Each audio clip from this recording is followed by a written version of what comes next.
Hi everyone, Chef Sachin this side from the iconic kitchens of Dhaba at the Claridges, New Delhi. Today we are doing a recipe that is from the pre-partition era. The recipe is called Yakhni Pulao. Yakhni is basically a stock-based pulao. Anything that is cooked for a longer time releases its aroma to the water that it's been cooked in, and it simmers to make a yakhni. So to make the Yakhni Pulao, we'll start with a preheated pan. I'm adding 60 ml of ghee to it. So once my ghee is heated, I'm adding couple of green cardamom, couple of black cardamom to it. I let it split up. Once that's done, I'm adding 2 tablespoons of ginger garlic paste to it.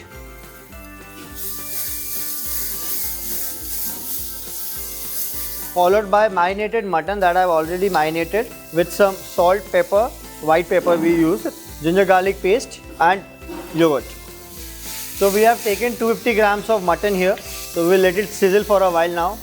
Once I get a nice brown charred color on the mutton, I'll add the mutton stock to it that I've already prepared. So for this mutton stock, I have taken some mutton bones. I have added few of the whole spices to it, and I've simmered it for approximately 3 to 4 hours. So I'm again taking 200 ml of mutton stock.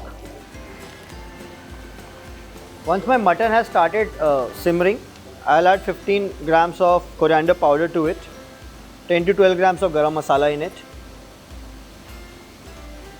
Once it has reduced to the half, we'll add some Ginger Juliennes to it, couple of Green Chillies, a good handful of brown onion that has already been fried. To finish the dish, I am adding 2 tablespoons of hung curd to it that has already been whisked. So the curd gives a little bit of body to the yakhni, and it also enhances the color of the yakhni. So now you see, from dark brown we have come to a lighter brown shade.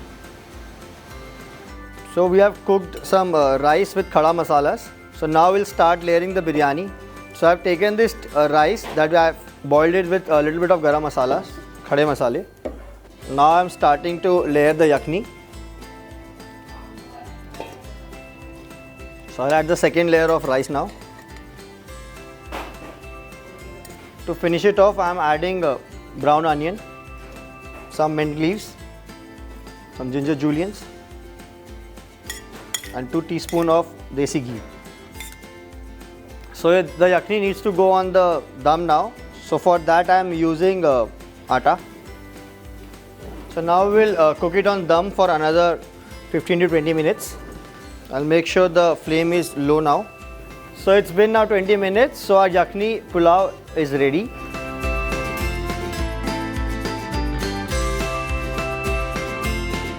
There you have it, my version of Yakhni Pulao.